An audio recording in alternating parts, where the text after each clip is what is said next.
पुण्यातल्या एका नामांकित भागात पोलिसांनी एका तरुणाला काल अटक केली, कारण एका तरुणीचा गंभीर आरोप होता त्याच्यावर, तो म्हणजे बलात्काराचा. मात्र काहीच तासात हे प्रकरण वळण घेतं आणि पूर्ण चित्रच बदलून जातं. प्रेमात विश्वास हवा, पण जर तोच विश्वास खोटेपणाने तोडला गेला तर? ही गोष्ट आहे पुण्यात राहणाऱ्या एका तरुणाची. तो प्रियसीच्या बोलवण्यानं तिच्या फ्लॅटमध्ये गेला आणि त्याच दिवशी त्याच्यावर बलात्काराचा आरोप लावला गेला. डिलिव्हरी बॉयनं अत्याचार केला ही बातमी वाऱ्यासारखी पसरली. पण सत्य बघा, तो डिलिव्हरी बॉय नव्हताच, तो तर तिचा प्रियकर होता. गेल्या 1.5 वर्षांपासून एकमेकांना ते ओळखत होते. चला बघूया असं काय झालं की तिनं त्याच्यावर इतका गंभीर आरोप केला. पुण्यातील एका शांतशा सकाळी रोहित आपल्या ऑफिसच्या कामात बुडालेला होता. मोबाईलवर एक जुना नंबर फ्लॅश झाला, त्याची मैत्रीण प्रियंकाचा. दोघांचीही नावे बदललेली आहेत. रोहित आणि प्रियंका गेल्या 1.5 वर्षांपासून एकमेकांना ओळखायचे. त्यांचे घरचे देखील एकमेकांचे परिचित, एकाच जातीचे, नात्यातले, म्हणून नेहमीच कार्यक्रमांमध्ये भेटीगाठी. आणि तेव्हाच रोहित आणि प्रियंका देखील एकमेकांना ओळखायला लागले. त्यांच्यात मैत्री झाली आणि मैत्रीचे रूपांतर प्रेमात झालं. प्रेम झाल्यानंतर हे दोघंही एकमेकांच्या घरी जात. पुण्यात ज्या ठिकाणी प्रियंका राहायची त्या ठिकाणी तिची आई, भाऊ नसेल तेव्हा ती प्रियकर रोहितला फोन करून आपल्या घरी बोलवून घ्यायची आणि नंतर ते दोघंही फ्लॅटमध्ये भेटायचे, गप्पा गोष्टी करायचे. त्यांचं नातं फक्त आता भावनिक राहिलं नव्हतं, ते नातं शारीरिकही झालं होतं आणि दोघांच्याही संमतीनं. पण हे सगळं चोरून लपून सुरू होतं. या दोघांच्याही नात्याबद्दल घरच्या कुणालाच काहीच माहिती नव्हतं. प्रियंका आपल्या भावासोबत पुण्यात एका भव्य सोसायटीमध्ये फ्लॅटमध्ये राहायची. ती IT इंजिनियर, IT कंपनीत जॉब करत होती. रोहितसुद्धा चांगल्या मल्टीनॅशनल कंपनीत काम करतो. पण दोघांना भेटायचं ठरलं की रोहित नेहमीच प्रियंकाच्या घरी येऊ शकत नव्हता, कारण सिक्युरिटीकडे नाव सांगून यायला लागायचं आणि जर प्रियंकाच्या घरच्यांना समजलं तर यांचं नातं जगासमोर येईल. म्हणून प्रियंकाने आपल्या प्रियकराला तू कुरिअर बॉय म्हणून घरी येत जा, म्हणजे कुणाला संशय येणार नाही असे सांगितले. आणि रोहितलाही ही आयडिया आवडली आणि तो नेहमीच आता कुरिअर बॉय आहे, पार्सल द्यायचं आहे म्हणत प्रियंकाच्या फ्लॅटवर जायला लागला जेव्हा ती एकटी असायची. दोघांचंही सगळं काही सुरळीत सुरू होतं. प्रियंका एकटीच घरी होती. तिचा भाऊ काही कामानिमित्ताने आपल्या गावी गेला होता, म्हणून प्रियंकाने आपला प्रियकर रोहितला सकाळी मेसेज केला, आज घरी एकटीच आहे, घरी येऊन जा. रोहितनं सकाळी मेसेज वाचल्यावर घाईतच आपलं काम पूर्ण केलं आणि सायंकाळी 5 वाजता बँकेचं पार्सल द्यायचं आहे, आपण कुरिअर बॉय आहोत असं दाखवत रोहित सोसायटीत प्रवेश करतो आणि प्रियंकाकडे जातो. घराची बेल वाजवतो. ती दरवाजा उघडते. दोघांच्याही चेहऱ्यावर एकमेकांकडे बघून हास्य येतं.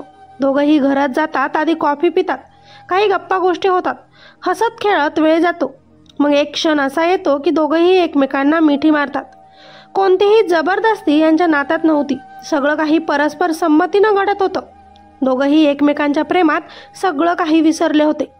प्रियंकाला अडचण होती आणि तिला रोहितच्या पूर्णपणे जवळ यायचं नव्हतं, पण तरीही रोहित तिच्या जवळ जायचा प्रयत्न करत होता. अर्धवट संबंध यांच्यात प्रस्थापित झाले होते आणि प्रियंकाला त्रास होऊ नये म्हणून रोहित तिथेच थांबला. तिच्या फोनमध्येच दोघांचाही त्यानं एक सेल्फी काढला. त्याच्या मनातही काहीच नव्हतं. जवळ यायचंच नाही तर मग उगाच अजून थांबून काय उपयोग, म्हणून तो घरातून तिला बाय करत तिथून निघून गेला. पण इकडे मात्र प्रियकर निघून गेल्यावर प्रियंकाला त्याचा राग आला. तिची चिडचिड होत होती. 2 ते 3 तासानंतर तिनं आपल्या मोबाईलमध्ये घेतलेला सेल्फी एडिट केला. मी पुन्हा येईन त्यावर मेसेज टाईप केला आणि आपल्या घरी फोन करत एका कुरिअर बॉयनं माझ्यावर स्प्रे मारून अत्याचार केल्याची बातमी तिनं तिच्या घरच्यांना तसंच पोलिसांना दिली. या घटनेमुळे तिचे आईवडील घाबरले आणि पोलीस देखील कसून चौकशीला लागले. आपल्याला काहीच आठवत नाही असा बनाव ही प्रियंका करत होती. त्यानंतर पोलिसांनी फॉरेन्सिक टीम आणि कुटुंबियांसह सर्व स्रोतांच्या मदतीनं या घटनेचा तपास सुरू केला. CCTV, मोबाईल डेटा, स्प्रेचे नमुने यावरून अनेक संशयास्पद गोष्टी पोलिसांना आढळून आल्या. कुरिअर बॉयच्या हातात कुठल्याही प्रकारचं कुरिअर नव्हतं, प्रियंका त्याला ओळखत होती. तिचा मोबाईल, शेवटचे कॉल, मेसेज रिकवर केल्यानंतर बऱ्याच गोष्टी उलगडल्या. इकडे रोहितला या गोष्टीबद्दल काहीच कल्पना नाही. पुण्यात अशी घटना घडली हे त्याला माहिती होतं, पण आपल्याच प्रेयसीने आपल्यावरच हा आरोप लावलाय हे त्याला माहिती नव्हतं. त्यामुळे तो दुसऱ्या दिवशी पूर्ण दिवसभर आपल्या कामावर गेला. त्यानंतर तो आपल्याच नात्यातील एका लग्नातही उपस्थित झाला आणि तिथेच पोलिसांनी त्याला जाऊन पकडलं. तुझ्यावर बलात्काराचा आरोप आहे सांगितलं आणि त्याला अटक करत पोलीस स्टेशनमध्ये आणलं. पुण्यात जी काही बातमी सुरू होती ती आपल्यावरच होती. हे सगळं ऐकून रोहितच्या तर पायाखालची जमीनच सरकली आणि रोहितनं घडलेला सगळा प्रकार, सत्य परिस्थिती पोलिसांना खरी ऐकवली. आपण जबरदस्ती केली नाही, बलात्कार केला नाही. जे झालं ते दोघांच्याही संमतीनं झालं. तिनेच मला घरी बोलवलं, हे सगळंही त्यानं पोलिसांना सांगितलं. आता प्रियंकाची कसून चौकशी सुरू केली. तिने असे का केले तिला विचारण्यात आलं. पहिले तर तिनं उडवाउडवीचीच उत्तरं दिली, पण नंतर तिनं रोहित आपला प्रियकर असल्याचं कबूल केलं. तिची इच्छा नसतानाही तो जवळ आला आणि नंतर अर्धवट संबंध ठेवून मला सोडून निघून गेला. म्हणूनच माझी चिडचिड झाली, म्हणून मी त्याच्या विरोधात तक्रार केली. पण डिलिव्हरी बॉय म्हणून तिनं तिची चुकी मान्य केली. पण आपल्या समाजाने आधीच त्या तरुणाला दोषी ठरवले होते. त्याचं नाव खराब झालं होतं. त्याची नोकरी आता धोक्यात गेली होती. खरं तर तो दोषी नव्हताच. त्याच्यावर चुकीचे आरोप लावण्यात आले होते. तो गुन्हा नव्हताच हे कोर्टात नक्कीच पुढे येईल. पण या मुलीनं जी तक्रार केली आहे त्या तक्रारीचा खोटा गुन्हा तिच्यावर मात्र दाखल होईल का? हा तर होऊन जरी निर्दोष ठरला, पण त्याच्यावर केलेला बलात्काराचा गुन्हा त्याला आता जगू देईल का? मित्र आणि मैत्रिणींनो, बलात्कार हा खूप गंभीर गुन्हा आहे, पण खोटा आरोप हा न्यायव्यवस्थेवरचा धोका आहे. तो केवळ एका पुरुषाला नाही तर खरंच पीडित महिलांच्या विश्वासालाही मारतो. तिचा राग, चिडचिड तिला कोर्टात घेऊन गेला आणि त्यांचं आयुष्य समाजाच्या संशयाच्या कटघऱ्यात.